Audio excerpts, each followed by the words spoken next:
ఆ స్కీమ్కు ఎన్టీఆర్ పేరే పెడదామా? పవన్ కళ్యాణ్ రియాక్షన్ ఇదే.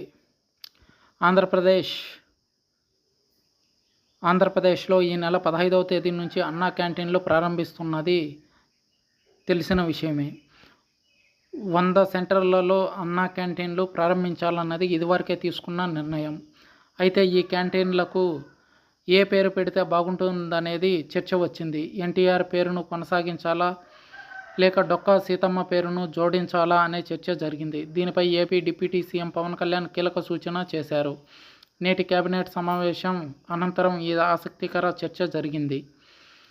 2019 వరకు రాష్ట్రంలో అన్నా క్యాంటీన్లు ఉండేవని, ఇకపై కూడా అలాగే కొనసాగించడం ఉత్తమం అని పవన్ కళ్యాణ్ సూచించారు.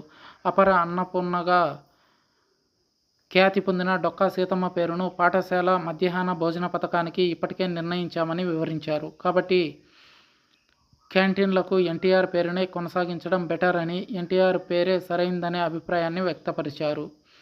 మధ్యాహ్న భోజన పథకానికి డొక్కా సీతమ్మ పేరు పెట్టడం వల్ల ఆమె గొప్పతనం ప్రతి విద్యార్థికి తెలుస్తుందని పవన్ కళ్యాణ్ అభిప్రాయపడ్డారు. ఇది భవిష్యత్తు తరాలకు మార్గనిర్దేశకంగా నిలుస్తుందని చెప్పారు. ఆగస్టు 15వ తేదీ నుంచి అన్నా క్యాంటీన్లను ప్రారంభిస్తున్నారు. తొలి విడతలో